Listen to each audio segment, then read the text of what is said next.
नमस्कार दोस्तों, मैं अंशु कुशवाहा। आप देख रहे हैं प्रयागराज टाइम्स न्यूज चैनल। आइए रुक करते हैं आज की कुछ खास खबरों पर। डॉक्टर चंद्रमोहन सिंह को मिली जान से मारने की धमकी। नामजद शिकायत देने के बावजूद पुलिस बनी रही अनजान। महीना भर गुजरने के बावजूद भी नहीं दर्ज की गई एफआईआर।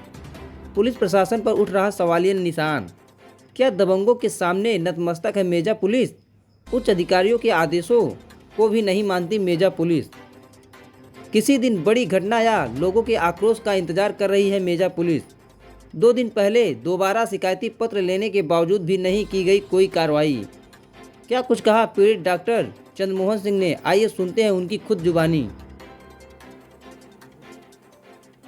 एक माह पहले एक सोशल मीडिया पे ऑडियो वायरल हुआ था जिसमें आपको जान से मारने की धमकी दी गई।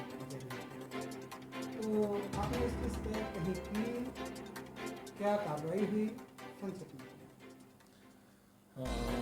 हमारे पास 29/5 में एक ऑडियो आया था जिसमें हमको गोली से जान से मारने की धमकी दी गई थी। किस व्यक्ति द्वारा ये अखंड प्रताप उर्फ अभय, बब्बू गौतम, अमन गर्ग, संगीत और कृष्ण कुमार। कहाँ के निवासी हैं? ये अमन गर्ग, संगीत और कृष्ण कुमार हमारे गांव के हैं। बब्बू गौतम औता के हैं और अभय प्रताप ये मोनाई के हैं। क्या ये इन लोगों द्वारा अभय प्रताप एक लाइनमैन थे। इन्होंने एसडीओ, जेई और एक्सीएन को गाली और भद्दता करते थे, जिसके बारे में इन लोगों ने लिखा था कि इनको कंपनी से निकाला जाए।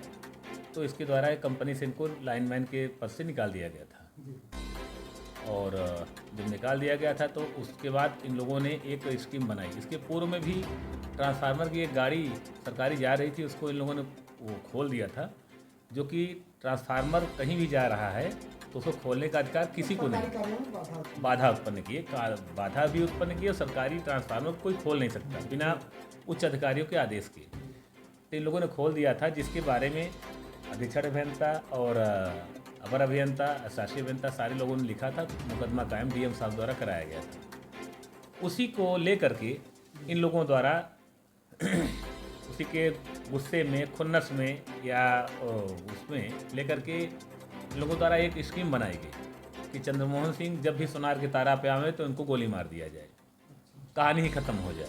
इसकी शिकायत आपने कहीं की?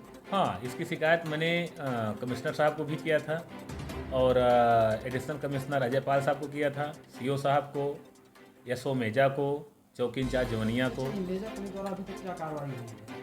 इसमें 26 तारीख को मैं अजय पाल साहब से फिर दोबारा मुलाकात किया था। तो वो इस प्रकरण पे तत्काल एसएचओ मेजा साहब को कॉन्फ्रेंस पे लिए और लेने के बाद उनसे पूछा कि अभी तक एक कार्रवाई क्यों नहीं हुआ और कार्रवाई क्यों नहीं हुआ और गिरफ्तारी अभी तक क्यों नहीं हुई। और इन्होंने, इंस्पेक्टर साहब ने फिर हमको बुलाया कि एक एप्लीकेशन हमको दोबारा दे दीजिए, तो फिर मैं इस पर मुकदमा लिख करके और इन लोगों को जेल भेज दूँगा। तो कल 28 तारीख को हम थाने में गए, इंस्पेक्टर साहब के बुलाने के अनुसार गए और हमसे एप्लीकेशन भी दोबारा लिया गया और कहा गया कि मैं मुकदमा लिख करके और इनको जो गोली मारने के लिए कह रहे हैं, ऑडियो मेरे पास आया है, मैं जेल भेज दूँगा। लेकिन अभी तक इसमें कुछ हुआ नहीं। आगे आप क्या चाहते हैं?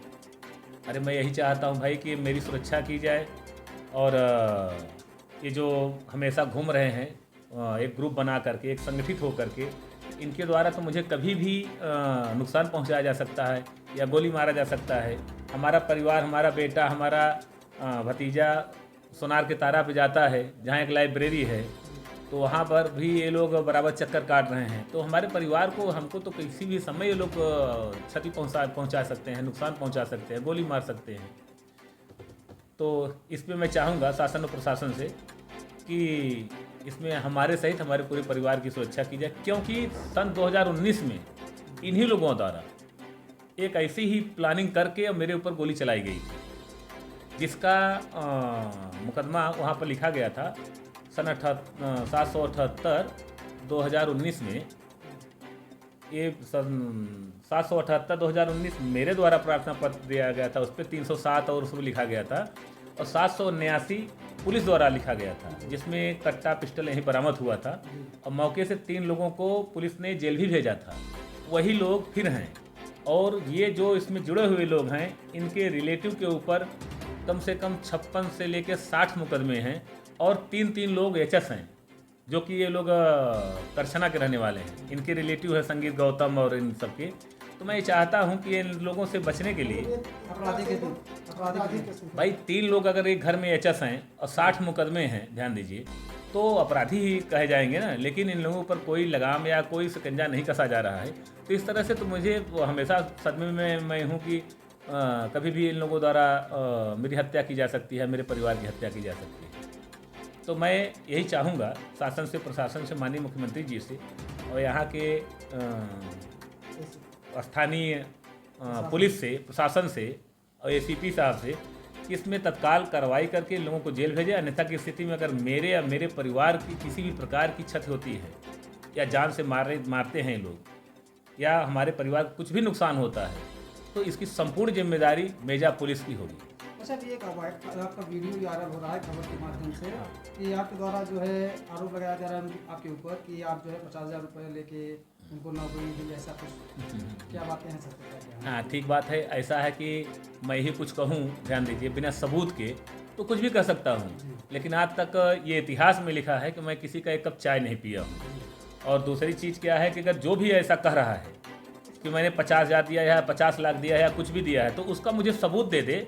या मुझे वो एक बात और बोले हैं कि मैं उनके घर जाके कहा हूँ, तो मेरे यहाँ सीसीटीवी कैमरे लगे हैं, तो यहाँ पर दिखा दें। मैं संडे को जनता दरबार लगाता हूँ माननीय मुख्यमंत्री जी और अपने शासन के मंशा के अनुसार अपना काम करता हूँ। जो गरीब आते हैं उनकी मदद करता हूँ। तो उसके हिसाब से अगर मैं चाहूँगा कि अगर 1 भी रुपये का कोई भी प्रमाण अगर कोई दे दे, उस दिन से मैं सारे कार्यों से इस्तीफा दे करके संन्यास ले लूँगा। उनके बारे आरोप तो लगा रहे हैं, लेकिन उनके पास कोई साक्ष्य नहीं। आरोप तो लगाने के लिए किसी को भी कि हमारे मुख्यमंत्री जी के ऊपर आरोप लगते रहते हैं, हमारे माननीय प्रधानमंत्री, आरोप तो होता ही रहता है। तो होता रहता है, तो करने दीजिए, इससे हमको कोई फर्क नहीं पड़ता है। लेकिन